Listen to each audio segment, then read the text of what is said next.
Assalamualaikum warahmatullahi wabarakatuh.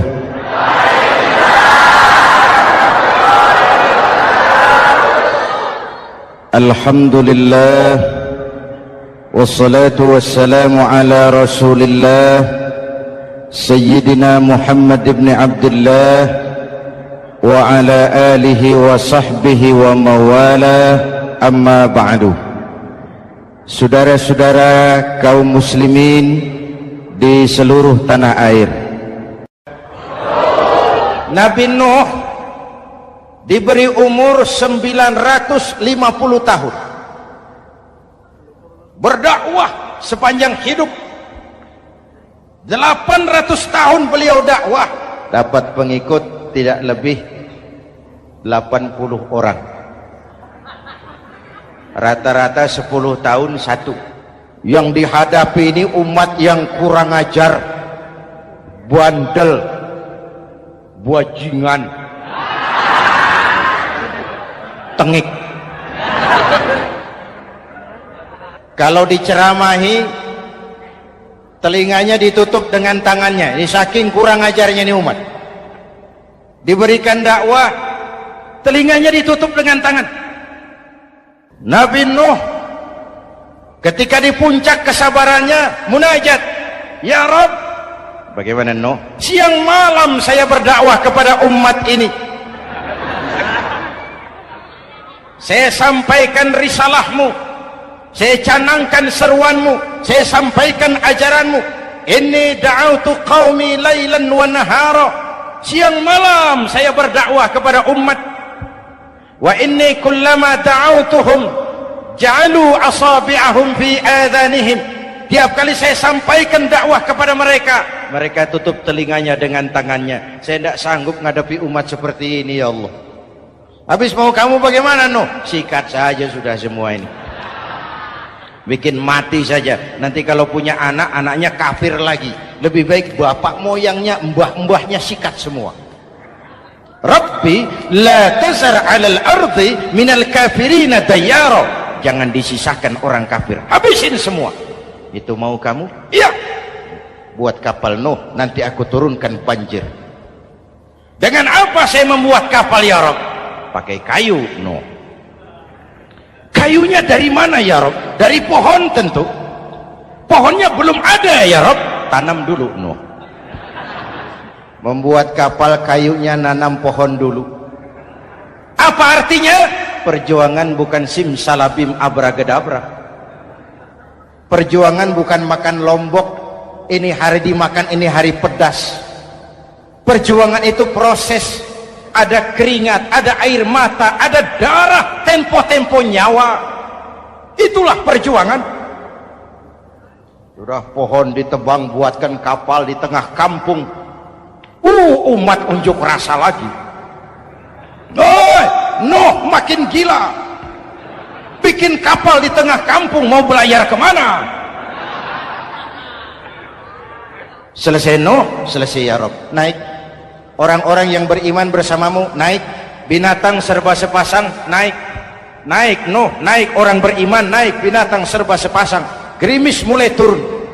Setelah kapal semua terisi, Nabi Nuh kontrol. Sudah naik semua? Sudah. Nuh, Mas Bejo ada?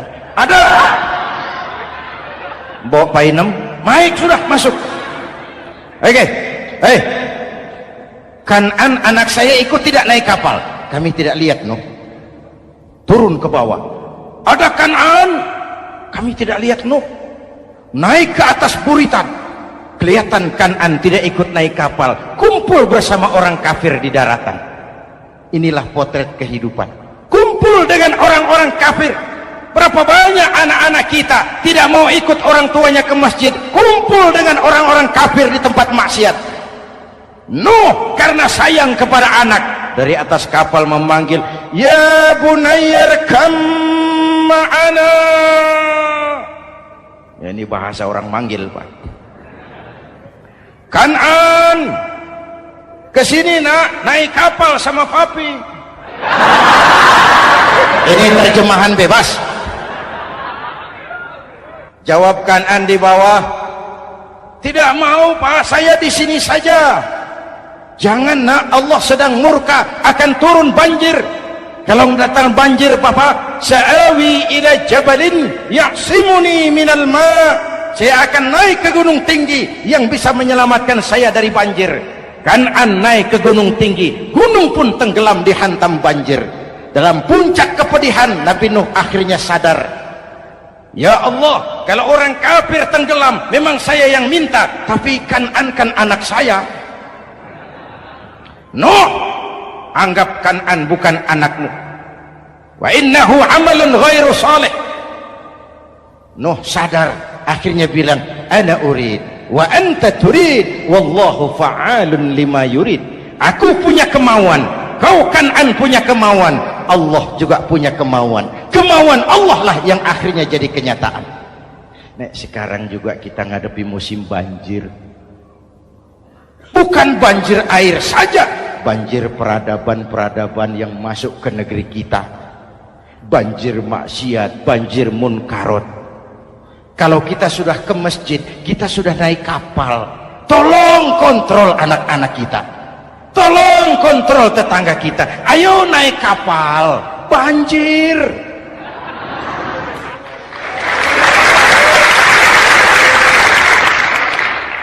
Ditutup ayat ini dengan wala'allakum tashkurun.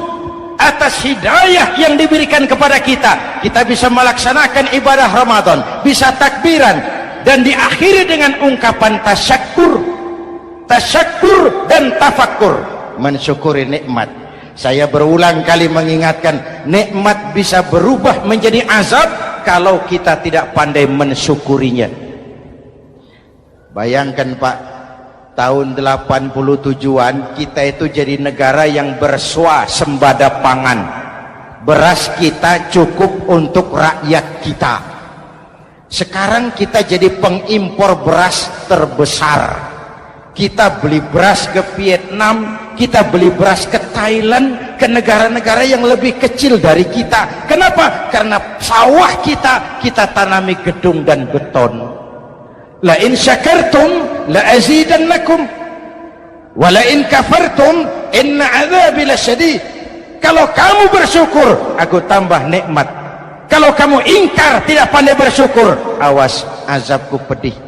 Maka ungkapan saya, orang kaya bisa masuk surga karena hartanya, orang kaya bisa masuk neraka juga karena hartanya. Syukur apa tidak syukur?